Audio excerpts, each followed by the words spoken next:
अस्सलाम वालेकुम, I am Bilal सेल from Comfort Arena YouTube channel viewers. आज के इस वीडियो में देखेंगे कि आप किस तरह से पीएचपी में एक सिंपली सॉकेट का प्रोग्राम बना सकते हैं और चैट का जो रियल टाइम में मैसेज है उसको सेंड कर सकते हैं from one client to server और सर्वर टू क्लाइंट।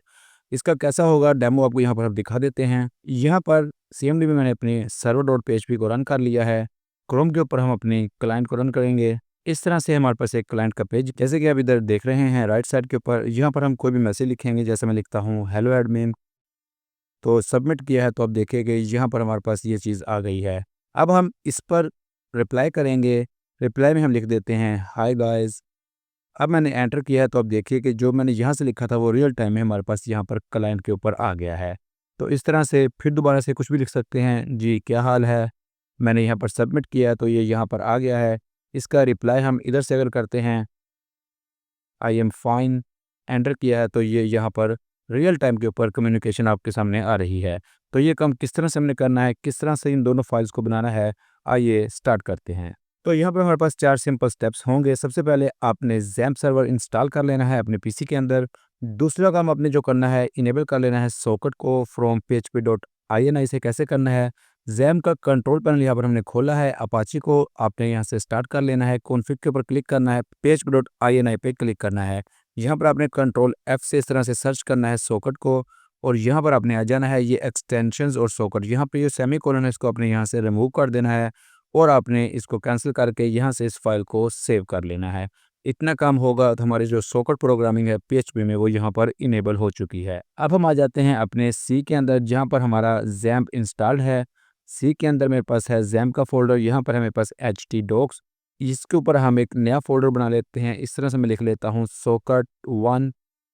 इसको हमने एंटर किया है।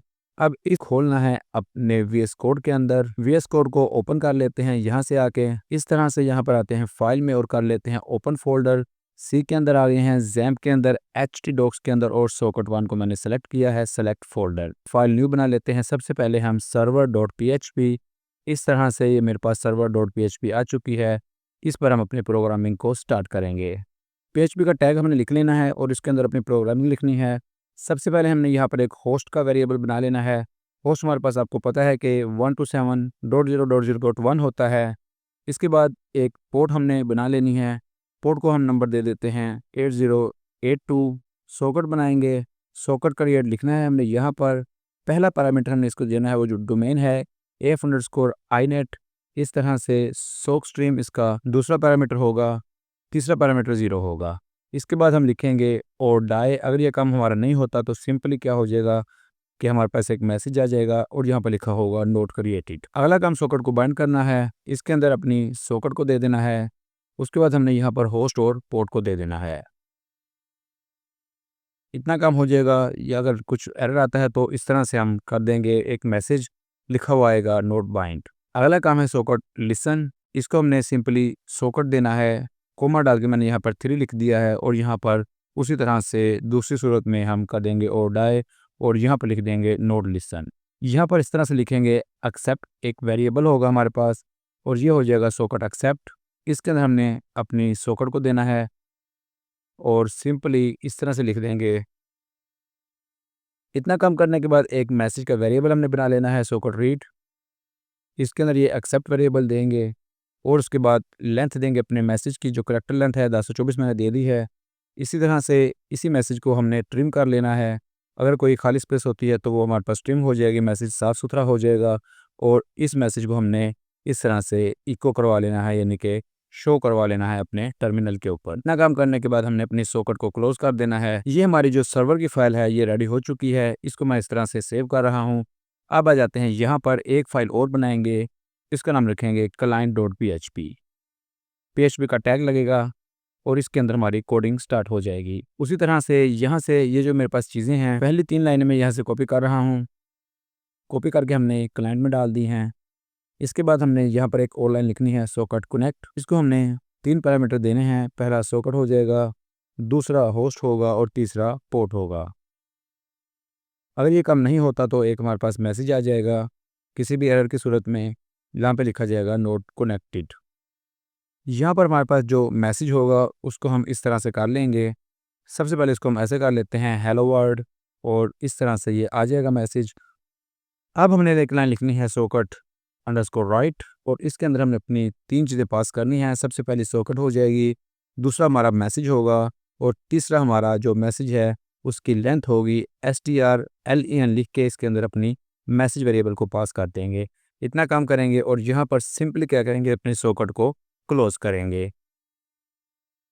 इतना काम हमने किया है, हमारी क्लाइंट डॉट पीएचपी की कोडिंग मुकम्मल हो गई है। अब हमने आ जाना है अपने विंडोज़ एक्सप्लोरर के ऊपर। यहाँ पर मैं आ गया हूँ htdocs में, सॉकेट 1 मेरा ये फ़ोल्डर है। यहाँ पर मैं शिफ्ट दबाकर मैंने इस तरह से किया है, ओपन कमांड विंडो हेयर। यहाँ पर इस तरह से मेरे पास ये चीज़ आई है। अब यहाँ पर हमने अपनी जो सर्वर वाली फ़ाइल है उसको रन करना है। आपने यहाँ पर एक बात का ख्याल रखना है कि जो पीएचपी है वो आपकी यहाँ पर काम कर रही हो। जैसे कि मैंने यहाँ पर पीएचपी भी लिखा है, तो ये मुझे बता रहा है कि जो पीएचपी है वो काम कर रही है। इस तरह से पीएचपी अगर आपकी यहाँ पर काम नहीं कर रही तो आपने क्या करना है, आपने दिस पीसी पे राइट क्लिक करना है, आपने आ जाना है प्रॉपर्टीज़ के ऊपर, एडवांस सिस्टम सेटिंग्स पे आ जाना है, इन्वायरमेंट वेरिएबल्स के ऊपर आ जाना है। यहाँ पर ये जो सिस्टम वेरिएबल्स हैं नीचे वाले पाथ पे आपने आ जाना है, एडिट कर लेना है। अब एडिट पे आके आपने इतनी सी जो लाइन है ये आपने लाजमी लिख लेनी है, यानी कि सी, और सी के अंदर आपका जैम्प होगा और जैम्प के अंदर आपका जो पीएचपी है वो होगा। ये आपने इसको पाथ देना है, ओके करना है। इतना काम करने के बाद आपका जो पीएचपी है वो आपका सीएमडी के अंदर काम करना शुरू कर देगा। पीएचपी सर्वर डॉट पीएचपी मैंने यहाँ पर लिखा है। अब देखिए कि ये जो मेरी लिस्टिंग है ये यहाँ पर स्टार्ट हो चुकी है। अब हमने क्रोम को ओपन करना है और अपनी क्लाइंट डॉट पीएचपी फाइल को क्रोम पे ओपन करना है। यहाँ पर हमने क्रोम को ओपन किया। यहाँ पर हमने लिखना है इस तरह से लोकल होस्ट लिख के स्लैश लगाएंगे। यहाँ पर आ जाएगा हमारे पास सॉकेट स्पेस 1, ये हमारे फोल्डर का नाम है, और स्लैश लगा के क्लाइंट डॉट पीएचपी मैंने एंटर किया है। तो जैसे ही मैंने एंटर किया ये पेज हिट हुआ, आपने देखा कि यहाँ पर हेलो वर्ल्ड आ गया। अब फिर दोबारा से ये चीज़ जो है सर्वर हमारा क्लोज हो गया, क्योंकि एक ही बार ये काम हुआ है। फिर दोबारा से मैं इसको ऑन करूँगा और यहाँ पर आकर इसको हिट करूँगा तो ये फिर से आपने देखा कि हेलो वर्ल्ड आ गया। लेकिन क्या ही अच्छा हो कि जो हमारा सर्वर है ये लिस्टिंग पे ही रहे, ये लिस्टिंग से बाहर ना आए। तो अगर हम चाहते हैं कि ये लिस्टिंग पे ही रहे तो हमें यहाँ पर एक डू व्हाइल लूप लगाना पड़ेगा। कैसे लगाएंगे, इसको मैं क्लोज कर रहा हूँ। यहाँ पर आ जाते हैं अपने वीएस कोड के ऊपर। ये मेरी सर्वर डॉट पीएचपी की फ़ाइल है। अब हमने यहाँ पर इस तरह से लगाना है एक डू व्हाइल लूप। इसको मैं कट करके यहाँ पर ले आया हूँ और यहाँ पर हमने लिख देना है व्हाइल ट्रू, यानी कि जो हमारा लूप है ये चलता ही रहे। फाइल को सेव कर लिया है और यहाँ पर हम दोबारा से आ जाएंगे इस फोल्डर में, शिफ्ट दबाकर राइट क्लिक किया है, open command window here, PHP server dot PHP, इस तरह से इसको रन करेंगे। अब यहाँ पर इसने लिसनिंग को स्टार्ट किया है। यहाँ पर आते हैं क्लाइंट डॉट पीएचपी पे, रिफ्रेश करते हैं तो ये हेलो वर्ड आ गया। लिसनिंग अभी जारी है। फिर से हमने इसको एरो वर्ड किया तो ये उसी लाइन के ऊपर दोबारा से आ रहा है। तो अब देख रहे हैं कि बार बार आ रहा है, तो इसको नीचे वाली लाइन के ऊपर लेके आना कोई इशू नहीं है। सिंपली आपने यहाँ पर क्या करना है, इस तरह डॉट लगाना है और यहाँ पर एक बैकस्लैश n दे देना है। कंट्रोल S से सेव किया है। अब इसको हमने दोबारा से क्लोज करके दोबारा स्टार्ट किया तो ये क्या होगा कि ये हमारा जो हर बार हेलो वर्ड है वो नीचे वाली लाइन पे आ जाएगा। तो यहाँ पर आप देख रहे हैं जब ये वाला पेज हिट होगा क्लाइंट डॉट पीएचपी तो ये हमारा जो मैसेज है हेलो वर्ड आ रहा है।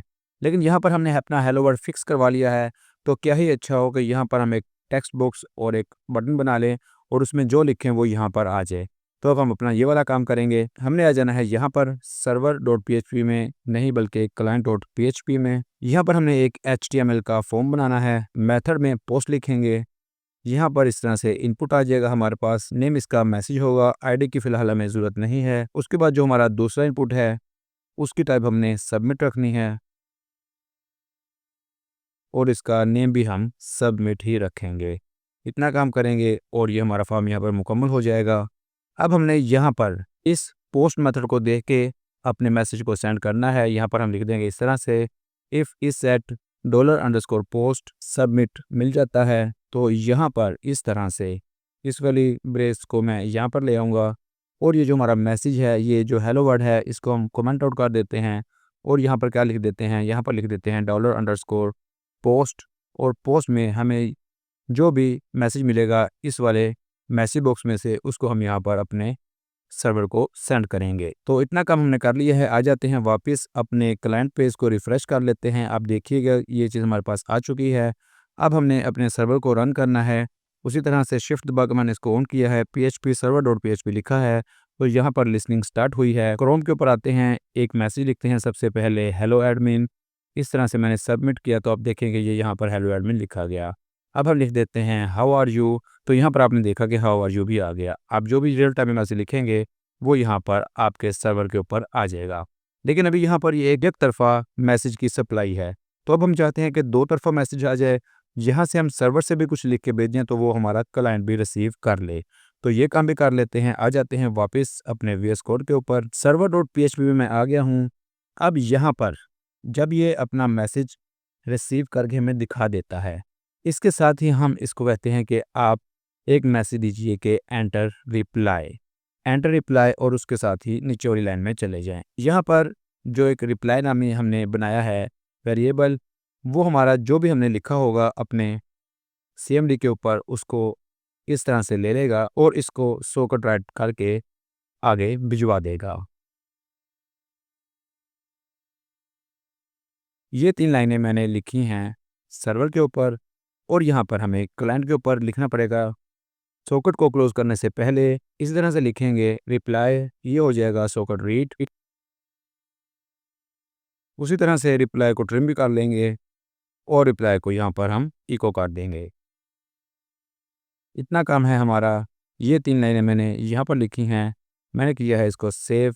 दोनों फाइल्स को सेव कर लेना है आपने। आ जाएंगे, इसको हम यहाँ पर क्लोज करेंगे। अपने फ़ोल्डर के ऊपर आकर फिर से सीएमडी को ऑन करेंगे। पीएचपी सर्वर डॉट पीएचपी यहाँ पर लिखा है। लिस्टिंग यहाँ पर हमारी स्टार्ट हुई है। क्रोम खोलेंगे। क्रोम के ऊपर हम अपना उसी तरह से local host slash socket space 1 और क्लाइंट डॉट पीएचपी इस तरह से करेंगे। यहाँ पर सबसे पहले मैसेज भेजेंगे हेलो वर्ल्ड। सबमिट किया तो ये यहाँ पर आया। एंटर रिप्लाई भी आ गया। इसको हम यहाँ पर लिख देते हैं हाउ आर यू। इस तरह से किया तो आपने देखा कि ये मैसेज हमें यहाँ पर क्लाइंट पर रिसीव हुआ। क्लाइंट पे हम लिख देते हैं what is your name. Submit किया, ये यहाँ पर आया। यहाँ पर हम रिप्लाई करते हैं माय नेम इज़ बिलाल। तो ये चीज़ रियल टाइम में यहाँ पर आपके सामने आ गई। तो व्यूअर्स, यहाँ पर हमारा ये प्रोजेक्ट मुकम्मल हुआ। हमारी टू वे कम्युनिकेशन शुरू हो गई। उम्मीद है व्यूअर्स, यहाँ पर आपको एक और चीज़ बताते चलें, अगर हमारे सर्वर की एक इंस्टेंस चल रही है और आप इसी इंस्टेंस को दोबारा से चलाना चाहेंगे तो आपको इस तरह का एक मैसेज मिल सकता है। क्या मैसेज है कि socket bind unable to bind address, only one usage of each socket address is normally permitted. तो इसका मतलब है कि ये आपकी जो कहीं न कहीं पे जो आपका सर्वर डॉट पीएचपी फाइल है वो रन कर रही है। लेकिन आपको अगर पता नहीं चल रहा कि वो कहाँ पर रन कर रही है, तो उसको चेक करने का भी एक आसान तरीका मौजूद है। आपका जो पोर्ट नंबर है आप उसके ज़रिए से चेक कर सकते हैं कि आपका जो सर्वर की इंस्टेंस है पोर्ट नंबर वो चल रही है, इन यूज़ है या नहीं। किस तरह से, क्या कोड है, कोड ये होगा इस तरह से। तो इस तरह से आपका मैसेज आ जाएगा कि लिसनिंग, ये जो चीज़ है कि ये लिसनिंग हो रही है और ये 10720 ये आपका प्रोसेस आईडी है। अब आप चाहते हैं कि आपने इस टास्क को किल करना है, ये किसी भी जगह पे चल रहा है उसको आपने क्लोज़ करना है, तो आपने किस कमांड से क्लोज़ करना है वो भी आप देख लीजिए। ये हमारी ये वाली कमांड होगी टास्क किल स्पेस दे के फॉरवर्ड स्लैश है PID स्पेस दे के आपने ये वाला नंबर है वो लिख देना है और आपने इस तरह से फॉरवर्ड स्लैश दे के F लिखना है। एंटर मैंने जैसे ही किया है तो आप देखिए कि यहाँ पर पीछे मेरा जो सर्वर डॉट PHP था वो यहाँ पर क्लोज़ हो चुका है। अगर आप दोबारा से यही वाली कमांड रन करते हैं तो इस तरह से आपके पास यहाँ पर कोई भी इस तरह से लिसनिंग का मैसेज नहीं आएगा। उम्मीद है कि आपको आज की वीडियो पसंद आई होगी और इसमें आपको सीखने के लिए कुछ ना कुछ नया ज़रूर मिला होगा। इस वीडियो को लाइक और शेयर ज़रूर कीजिएगा और हमारे चैनल कंफर्ट अरीना को ज़रूर सब्सक्राइब कीजिएगा। It is Bilal Saeed signing off. अल्लाह हाफिज़।